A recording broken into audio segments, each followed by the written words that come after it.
pessoal, sejam todos muito bem-vindos ao canal Mundo Herói. Meu nome é Regis e hoje vamos trazer para vocês um bate-papo sobre as transformações dos Saiyajins em Dragon Ball. Estamos aqui de novo com o Rodrigão.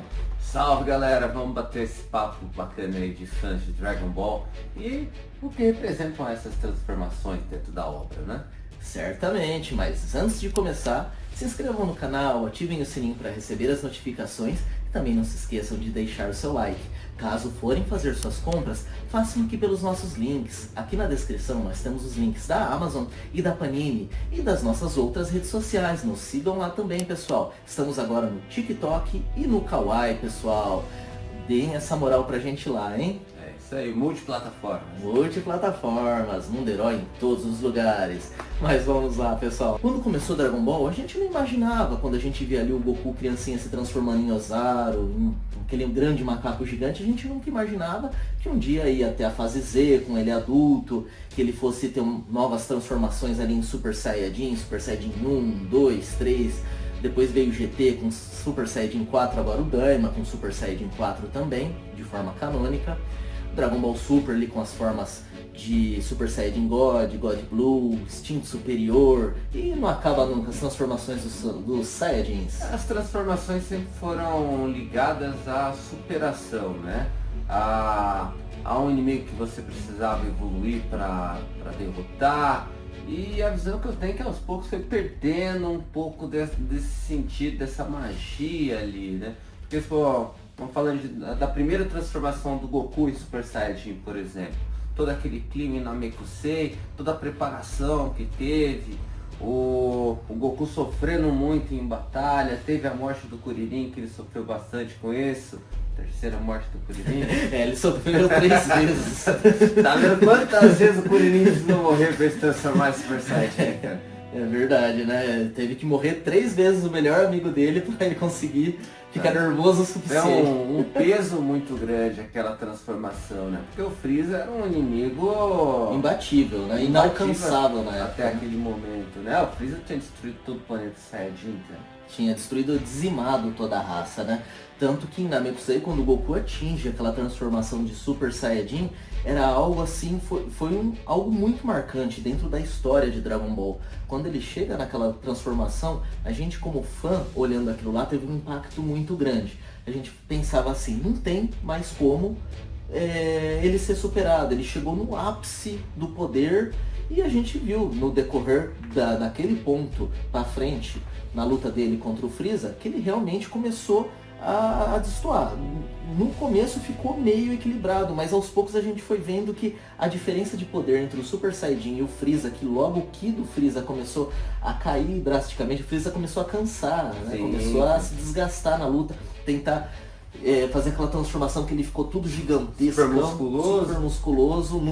Foi uma tentativa desesperada dele, né? É que aumentava a força física, mas não aumentava o poder em velocidade, tudo, né? Ele ficou pesadão e começou a se cansar, o Ki começou a diminuir, tanto que o Goku falou, não vou te matar porque não vale a pena, você tá com medo, né? Lembra que o Goku falou isso? E uma hora você vai ficar mais forte pra gente brigar de novo. É sempre o que o Goku, onde ele erra, né? Porque ele dá essa colher de chá, é onde ele coloca tudo em risco, né? Porque o Goku ele tá sempre em busca de um novo desafio, né? Ele quer lutar contra o mais forte, quer que seja sempre o mais forte, mas isso tem um preço, né, cara? Exatamente, tem um preço, mesmo porque os inimigos às vezes não são tão bem intencionados assim, eles querem destruir, né? Querem aniquilar tudo, eles não tem essa... Ele não se liga que eles não têm essa mesma visão esse de querer... código de honra, né? de treinar, de querer ficar forte. Mas assim, em questão de impacto, a transformação do Super Saiyajin fase 1 foi assim, eu acho que das transformações foi a que mais impactou. Foi a mais impactante, assim. Mas a Super Saiyajin 2 também eu gostei bastante, cara. Porque foi uma transformação do Gohan. E bem construída. Bem construída, cara. O Cell foi um inimigo que eu gostei muito da construção dele, cara. Da forma com qual ele foi evoluindo. Toda a saga foi muito legal, né? E apesar, sim, da premissa dele ser até... Você falar, ele pegou as células de todos os guerreiros e do Freeza e do pai dele e construiu um guerreiro perfeito.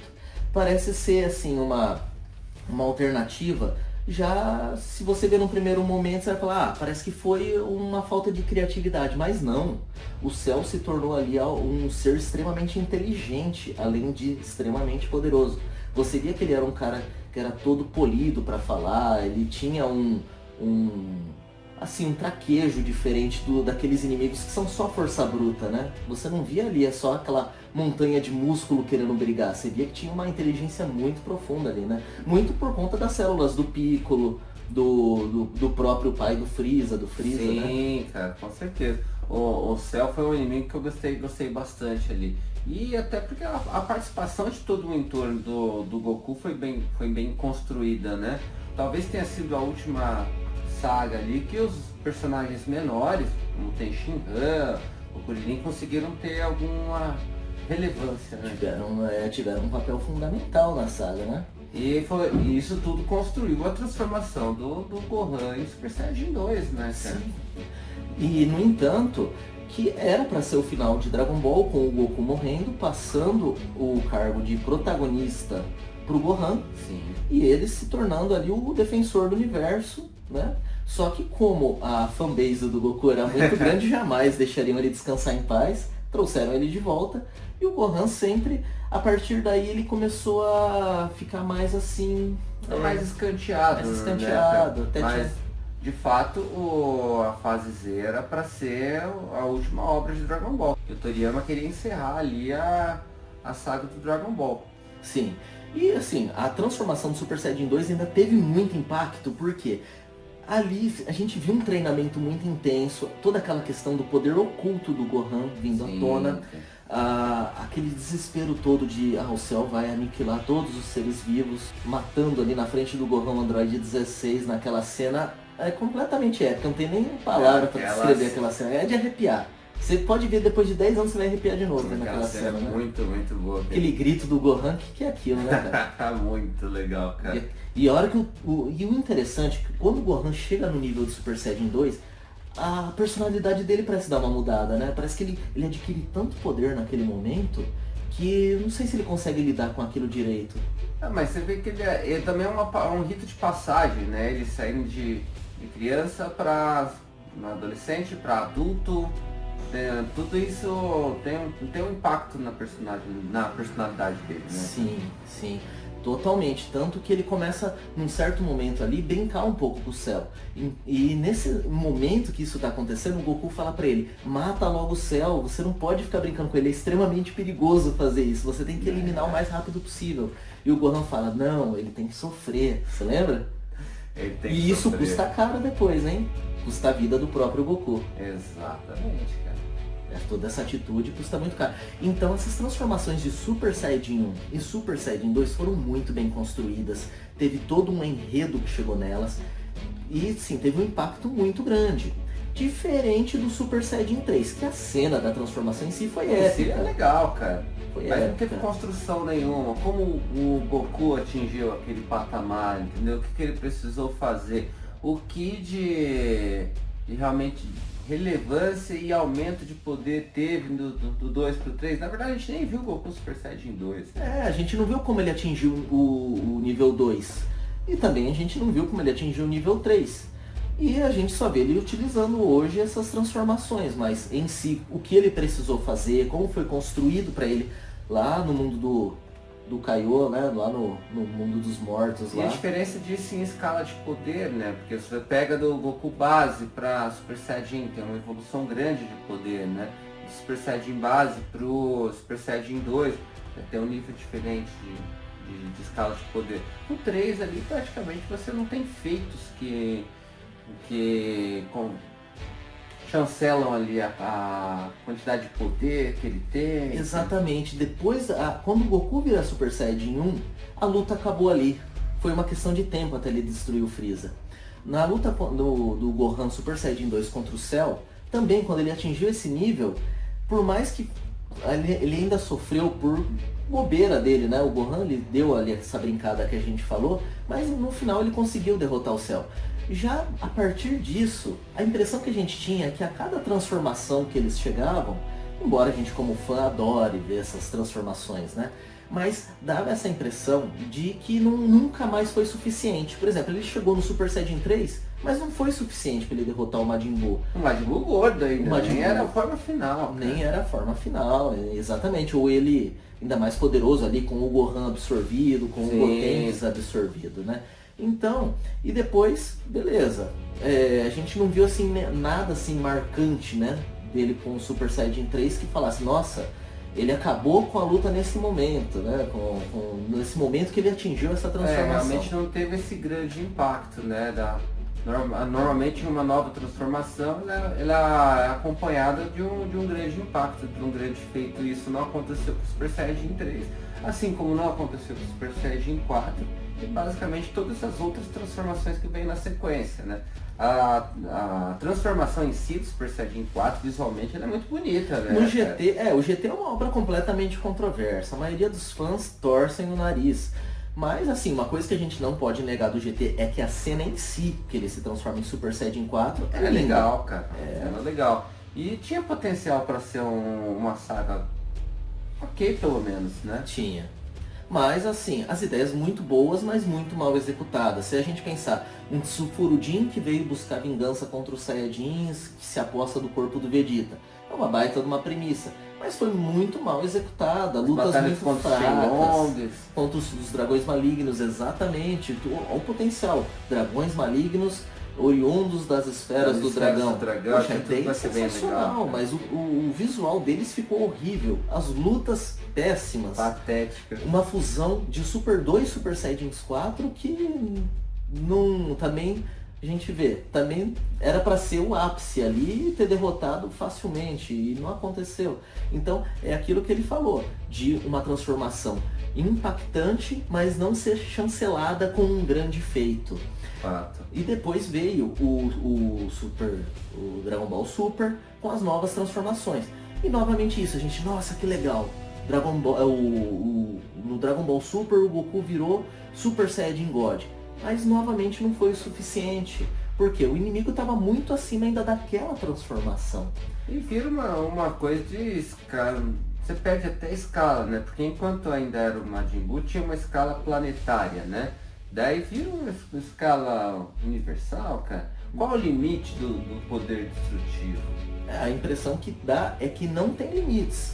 Mas assim, o que às vezes incomoda um pouco é quando eles atingem uma transformação que você acha que eles vão sair arrebentando com tudo, isso não acontece. Eles continuam ou parelho, ou não é o suficiente. Quando o Goku atingiu o nível Blue, também não assim, de novo não mostrou como ele atingiu o nível Blue. Ele simplesmente chegou lá. Opa, ó que eu aprendi.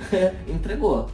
Então, assim, não foi uma transformação bem construída, assim como foi o Super Saiyajin 1 e o Super Saiyajin 2. Ele chegou lá um belo dia, se transformou, falou, ó, essa é a minha nova transformação e tal, e já saiu utilizando. Eu acho que por isso, essa é uma das razões que perdeu um pouco do impacto essas transformações.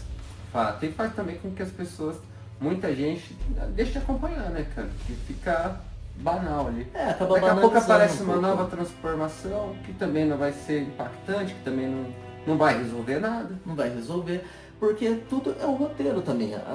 Tem que ser uma cena meio desesperadora, assim como era em Namekusei, assim como era ali no Torneio do Céu, que nesse contexto uma transformação nova seja alcançada e tem um desfecho épico, que exige né? uma grande superação, né? Tem aquela carga emocional, você fala, se não acontecer agora, tá tudo perdido. Mais recente, no mangá de Dragon Ball Super, ainda no anime não chegou nessa fase ainda, temos ali a saga do Granola, onde o Vegeta atinge ali a transformação do ego superior. E foi mais ou menos a mesma coisa, beleza? Ele foi treinado pelo Bills, atingiu essa transformação aí dos deuses da destruição, só que não foi o suficiente para ele conseguir. Então, você vê ele naquele baita visual, mas ele se transforma e ele não deu conta de derrotar o Granola, né? Hoje quem tá numa transformação que tá muito acima dos demais é o Freeza, né? O Black Freeza. Mas assim também, a explicação da transformação dele é que ele encontrou uma sala do tempo onde um dia equivalia a 10 anos, treinou por 10 anos e está absolutamente acima dos demais agora. Tanto que ele derrotou o Vegeta e o Goku nas transformações de ego e instinto superior com um golpe. Agora, como que eles vão fazer? Vão atingir uma nova transformação para derrotar o Freeza? Então você vê que a coisa vai, ou vão atingir uma nova transformação e ainda não vai ser o suficiente. Muitas vezes as transformações, hoje em dia as transformações já não são mais suficientes. Se tornou uma coisa banal, né? Tá certo, é um shonen, é luta, é sempre superação, mas isso tem que ser melhor construído, Tem né? que ser melhor construído, certamente. Mas é isso aí, pessoal. Deixem aí nos comentários qual a sua opinião. Se na opinião de vocês as transformações de Super Saiyajin 1 e 2 foram as mais impactantes, se vocês compartilham dessa nossa mesma opinião. E também deixem aí nos comentários quais transformações vocês gostariam de ver. De repente, qual personagem você acha que tem potencial para uma transformação e até hoje não foi explorado? Igual o Regis aqui, muito fã do Yantia, ele ainda acha que o Yantia vai ter alguma transformação para esperar todo mundo. Deus Yantia. Deus Yantia, lógico. E o pessoal esquece também do poderoso Yajirobe, né? O poderoso Yajirobe. Quem vai derrotar o Black Freeza é o Yantia. Com o Ou Roga Fufuken. Técnica ou uma evolução dessa técnica. Ou uma evolução dessa técnica, né? Muito justo. Nós aqui acreditamos que a transformação de Super Saiyajin 1 e 2 são as mais impactantes. As demais transformações, a gente gosta muito delas, né? A gente é fã de Dragon Ball, não tem como. Mas assim, elas perderam um pouco do impacto dessas transformações iniciais, né? Elas não tiveram grandes feitos, fica sempre aquela sensação que não foi suficiente. Parece que falta alguma coisa. Parece que fica faltando alguma coisa. Parece que legal, eles se transformaram, ficou bacana esse visual, mas ainda parece que falta alguma coisinha, né? Que a transformação não pode ser só o visual ou um efeito bacana na hora da transformação, né? Ela tem que ter toda uma contextualização que vai fazer, pô, isso é épico, isso é... Exatamente, toda a construção da transformação. Mas é isso aí, pessoal. Espero que vocês tenham gostado. Comentem aí, sua opinião é muito importante. E inscrevam-se no canal, ativem o sininho para receber as notificações. Também não se esqueçam de deixar o seu like, pessoal. Nos sigam nas nossas redes sociais. Estamos no Kawaii e no TikTok. Rodrigão, se despede da galera. É isso aí, galera. Valeu. Quem não se inscrever e não dá like, o Yantia vai atrás, hein, cara. Valeu, pessoal. Um grande abraço. Até a próxima. Valeu. Valeu.